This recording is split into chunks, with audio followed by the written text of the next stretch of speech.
દરેક વિદ્યાર્થી મિત્રોનું યુનિક એકેડમીમાં હાર્દિક સ્વાગત છે. હજી આપણે ઘણા બધા ટોપિકો લઈને અવારનવાર આવી રહ્યા છે, બરાબર, યુનિક એકેડમીના લેક્ચરમાં. હવે આજે આ કામને મહેનતાણું એક વિડીયો આપણે લાસ્ટ ટાઈમ જોયો હતો. હવે આપણે બીજા ઘણા બધા એવા ક્વેશ્ચનો સોલ્વ કરવાના છે, કેમ કે કોમ્પિટેટિવ એક્ઝામમાં મોસ્ટલી જો તમારો ટાઈમ જતો હોય છે તો મેથ્સ રિઝનિંગના સોલ્વ કરવામાં જતું હોય છે, બરાબર. જો તમે પહેલેથી જ મેથડને કમ્પ્લીટ કર્યું હોય પ્રેક્ટિસ, તો તમને એક્ઝામના ટાઈમે બહુ વધારે સમય વેસ્ટ નહીં થાય, બરાબર. તમને મેથડ ખબર હોવી જોઈએ કે શોર્ટ મેથડમાં કઈ રીતે ફટાફટ આપણે એક્ઝામમાં કવર કરી શકીએ છીએ, બરાબર. જો તમને મેથડ જ ના ખબર હોય તો તમે એમાં જ ને એમાં કન્ફ્યુઝ થતા હોવ છો અને તમારો ટાઈમ વેસ્ટ. ત્યાં તો તમારી એક સેકન્ડનો ટાઈમિંગની ઘણી વેલ્યુ હોય છે એક્ઝામમાં, બરાબર, કેમ કે આપણી પાસે ટાઈમ હોતો નથી અને પેપર પણ છૂટી જાય છે. અને મોસ્ટલી સ્ટુડન્ટ મેથ્સ અને રિઝનિંગના ક્વેશ્ચન સ્કીપ કરીને જ આવતા હોય છે. પણ આપણે જો મેરિટમાં આવું છે તો આપણે દરેક ટોપિક કમ્પ્લીટ હોવો જોઈએ, બરાબર. તો હવે વિદ્યાર્થી મિત્રો, આપણે કામ અને મહેનતાણું વિશે ક્વેશ્ચન સોલ્વ કરીએ. ચલો, લેટ સ્ટાર્ટ. 50 માણસો એક કામ 40 દિવસમાં પૂરું કરી શકે છે. કેટલા દિવસમાં? 40 દિવસમાં. તેઓ 10 દિવસ કામ કરે છે. કેટલા દિવસ? 10 દિવસ કામ કરે છે. ત્યારબાદ 20 માણસો ચાલ્યા જાય છે, બરાબર. 50 માણસો હતા, 40 દિવસ કામ કર્યું, ત્યાર પછી 20 માણસો જતા રહ્યા, તો બાકીનું કામ પૂરું કરતાં કેટલો દિવસ લાગશે, બરાબર. તો હવે આપણે સ્ટાર્ટ કરીએ ગણવાનું. સૌથી પહેલાં તો 50 માણસો અને 40 દિવસ, ટોટલ કામ આપણને 50 × 40 કરશું તો 2000 આપણું શું આવ્યું? કુલ કામ આવ્યું. હવે તેઓ 10 દિવસ કામ કરે છે. કુલ કામ તો આપણને મળી ગયું, પરંતુ કામ કેટલું કર્યું? 10 દિવસ. તો 50 માણસો × 10 દિવસ, તો કામ થયેલું કામ કેટલું? 500. 50 × 10 કરશો તો 500 આવી જશે, બરાબર. હવે આપણે શું કરવાનું છે? કુલ કામ આપણું આટલું હતું અને થયેલું કામ કેટલું મળ્યું આપણને? 10 દિવસ થયું એટલે 500. તો હવે તમે 2000માંથી 500 માઇનસ કરશો તો 1500 શું રહ્યું? બાકીનું કામ રહ્યું, બરાબર. 2000માંથી 500 માઇનસ કરશો તો 1500 એ બાકીનું કામ. ફરી એકવાર, 50 માણસો અને 40 દિવસમાં કામ પૂરું કરી શકે છે. એટલે ટોટલ કામ કેટલું? 50 × 40, 2000. 10 દિવસ કામ કર્યું તો 50 × 10, તો 500 મળી ગયું. તો કુલ કામમાંથી થયેલું કામ માઇનસ કરી દઈશું તો 1500 શું રહ્યું? આપણું બાકીનું કામ રહ્યું. ત્યાર પછી હવે આપણે શું થયું? ત્યાર પછી બાકીના 20 માણસો ચાલ્યા ગયા હવે 50માંથી, તો બાકી કેટલા રહ્યા? 50 - 20, 30 માણસો બાકી રહ્યા. તો હવે આપણી પાસે તો બાકીનું કામ 1500 છે અને 20 એમાંથી જતા રહ્યા, તો બાકીનું કામ પૂરું કરવા કેટલું? 1500/30 કરી દઈશું, કેમ કે 30 રહ્યા ને એમાં, તો 0 0 કટ થઈ ગયું અને 50ને તમે 3 વડે ગુણશો તો 150 આવી જશે. તો બાકીનું કેટલા દિવસ લાગશે કામ કરતાં? 50 દિવસ. આન્સર આવી ગયો આપણો. કેટલું શોર્ટમાં હતું.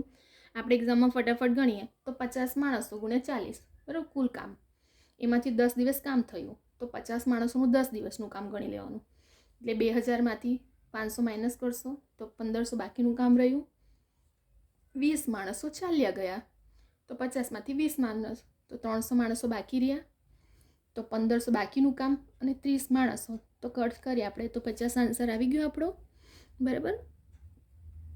ત્યાર પછી આવે છે આપણું બીજો ક્વેશ્ચન છે.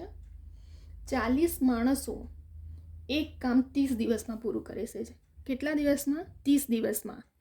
તો અડધું કામ 25 માણસો કેટલા દિવસમાં પૂરું કરજો? હવે ધ્યાનથી વાંચો કે 40 ટોટલ માણસો 40 છે, કામ 30 દિવસમાં પૂરું કરી શકે છે.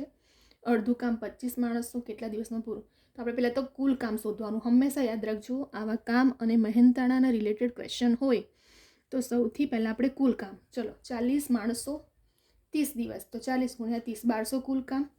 હવે શું કીધું આપણને અહીં કે અડધું કામ 25 માણસો કેટલા દિવસમાં? તો અડધું કામ શોધો. ચલો, 1200 કુલ કામ હતું, એમાંથી અડધું કામ કેટલું? 25. તો 25/1200/25 કરશો તો આપણને અડધું કામ મળી જશે. હવે અહીંયા કટ થઈ જશે એટલે 625 વડે તમે ગુણશો તો 1200 આવી ગયું, બરાબર. તો 600 એ શું આવ્યું? આપણે અડધું કામ આવ્યું. હવે શું કે 25 માણસો કેટલા? 25 માણસો કેટલા દિવસમાં, તો હવે બાકી જે અડધું કામ હતું તે શોધવાનું છે. તો અડધું કામ આપણે 600 મળ્યું હતું, તો ભાગ્યા 2500 માણસો કરી દો, એટલે 25 ને 24 વડે ગુણશો તો કેટલા આન્સર આવશે? 24. બરાબર. પાછું ફરી એક વખત સમજાવીએ છીએ આપણે, થોડું વધારે ધ્યાન આપજો કે 40 માણસો એક કામ 30 દિવસમાં કરે. ટોટલ કામ શોધીએ પહેલાં 40 ગુણ્યા 30, તો 40 ગુણ્યા 30 કરશો તો કેટલા આવશે? 1200 આવી ગયું કુલ કામ. હવે અડધું કામ પહેલાં શોધવાનું છે, કેમ કે અડધું કામ આપણને 25 માણસો કરવાના છે, તો અડધું કામ તો આપણને ખબર નથી. તો શું કરશું? 1200 ને ભાગ્યા 25 માણસો છે, તો અડધું કામ 600 મળી ગયું આપણને. હવે એ અડધું કામ કેટલા માણસો કરવાના છે? 2500. તો 600 ભાગ્યા 25 તો અહીંયા ઉડી જશે. બરાબર. 25 ગુણ્યા 24 ને 600 ભાગ્યા 25 કરશો તો 24 જવાબ આપણે અહીં આવી જશે. બરાબર. હવે તમને કટ કરતા તો આવડશે, નહીં આવે તો ભાગાકાર કરી લેવાનું. 600 તો 25 દુ 50 અહીં રહેશે ને, 25 ચોક 100 ઉડી ગયા એટલે 24 આન્સર. બરાબર. અહીં આપણો જવાબ આવી જાય છે. ફરી એકવાર જોઈ લઈએ કે તમને આમાં થોડું કન્ફ્યુઝ થઈ નહીં હોય તો કુલ કામ પહેલાં શોધવાનું, ત્યાર પછી આગળનું જોવાનું અડધું કામ. તો અડધું કામ આપણને ખબર જ નથી, તો અડધું કામ શોધ્યું, 25 માણસો ખાલી આપી દીધા હતા. હવે અડધું કામ 600 મળી ગયું અને 25 વડે ભાગી લેવાનું. બરાબર. અહીં આપણો જવાબ આવી ગયો છે. કામ અને મહેનતાના રિલેટેડ ક્વેશ્ચન કરીને જ જજો વિદ્યાર્થી મિત્રો, કેમ કે મોસ્ટલી દરેક ક્લાસ 3ના પેપરમાં હોય જ છે આ ક્વેશ્ચનો, અને પાછલા વર્ષમાં પણ ઘણા બધા પૂછાયા છે. અહીં આપણે 2 ક્વેશ્ચન સોલ્વ કર્યું છે, આગળ પણ આપણે ઘણા બધા વિડીયોમાં સોલ્વ કરશું. બરાબર. હવે આપણે અહીં વિડીયો સ્ટોપ કરીએ છીએ. વિદ્યાર્થી મિત્રો, તમને જો સમજ પડે, ગમે આ વિડીયો, તો લાઈક, શેર, સબસ્ક્રાઈબ કરો. અને તમે આ સાથે નોટબુક કે પેન લઈને બેસતા હોય તો આ પોઈન્ટને તમે જાતે પણ સાથે સાથે વિડીયોમાં જોઈને પ્રેક્ટિસ કરવાની નોટબુકમાં, એટલે તમને પણ યાદ રહી જાય. બરાબર. તમને ગમે તો સબસ્ક્રાઈબ કરજો, બીજા બધા વિદ્યાર્થી મિત્રોને પણ શેર કરજો. હવે આપણે નેક્સ્ટ વિડીયો લઈને આવશું.